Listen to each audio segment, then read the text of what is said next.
వైసీపీలో ఒకనాడు fire brand leader గా ఉన్నవారు కొడాలి నాని. వరుసగా 4 సార్లు గుడివాడ నుంచి ఎమ్మెల్యేగా గెలిచిన సీనియర్ నేత. వైసీపీ ప్రభుత్వంలో 3 ఏళ్ల పాటు కీలకమైన పౌర సరఫరా శాఖ మంత్రిగా పనిచేశారు. వీటికి మించి దూకుడు రాజకీయాలు చేసే నేతగా ఉంటారు. కూటమి నేతల మీద ఆయన పదునైన విమర్శలు చేస్తారు. ఆ విషయంలో ఆయన దూకుడు వేరుగా ఉంటుంది. ఇదిలా ఉంటే కొడాలి నాని ఓటమి తర్వాత ఎక్కడా కనిపించలేదు. తాజాగా గుంటూరుకి వెళ్లి మరి మాజీ మంత్రి అంబటి రాంబాబు ఇంటికి వెళ్లి ఆయనను పరామర్శించారు. వచ్చే ఎన్నికల్లో జగన్ సీఎం అవుతారు అని ఆ సందర్భంగా కొడాలి నాని బిగ్ సౌండ్ చేశారు. వైసీపీ గ్రాఫ్ పెరిగింది అన్నది ఆయన చేసిన బిగ్ సౌండ్ ద్వారా వ్యక్తమవుతుంది.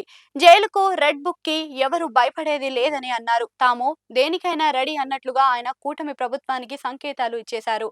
మొత్తానికి చూస్తే కొడాలి నాని తాజా వ్యాఖ్యలతో అదే దూకుడు కనిపించింది. మరి ఆయన మళ్ళీ జనాల్లోకి వస్తున్నారా? ఇదివరకు మాదిరిగా మీడియాకు కనిపిస్తారా? గుడివాడలో హల్చల్ చేస్తారా అన్న చర్చ అయితే సాగుతుంది. ఏపీలో కూటమి ప్రభుత్వానికి ఇంకా 2 ఏళ్లు గట్టిగా నిండలేదు. కానీ 2029 ఎన్నికలకు తాము తయారు అని వైసీపీ అంటుంది.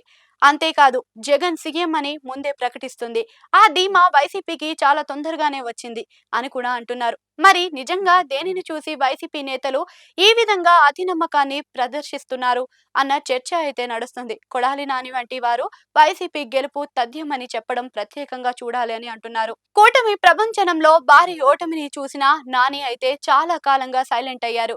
ఒక దశలో ఆయన రాజకీయాల్లో కొనసాగరు అని కూడా ప్రచారం సాగింది. కానీ ఇప్పుడు ఆయన వచ్చేది మేమే అని గట్టిగా చెప్పడం మీద వైసీపీతో పాటు బయట కూడా ఒక డిస్కషన్ అయితే సాగుతుంది. అయితే నాని గుడివాడ ఇంకా వెళ్లాల్సి ఉందని అంటున్న వారు కూడా ఉన్నారు. ఆయన గుడివాడలో పార్టీకి ముందుకు వెళ్ళాలి అని కూడా కోరుతున్న వారు ఉన్నారు. అక్కడ టీడీపీ జెండా ఎగరేసిన రాము తనదైన శైలిలో దూకుడుగానే ఉన్నారని కూడా అంటున్నారు. ఇక నాని గుడివాడ వైపు చూడకపోవడంతో వైసీపీ క్యాడర్ అయితే నిరాశతో ఉంది అన్న వార్తలు కూడా వచ్చాయి. నాని గుడివాడ నుంచి వచ్చే ఎన్నికల్లో పోటీ చేస్తారా అన్నది కూడా ఇంకో చర్చగా ఉంది. ఏది ఏమైనా కొడాలి నాని బిగ్ సౌండ్ వెనుక తిరిగి రాజకీయాల్లో చురుకుగా పాల్గొంటున్నా అన్న సంకేతం అయితే ఉంది. మరి ఆ ముహూర్తం ఎప్పుడు అనేదే వైసీపీ నేతలు తెలియడం లేదు.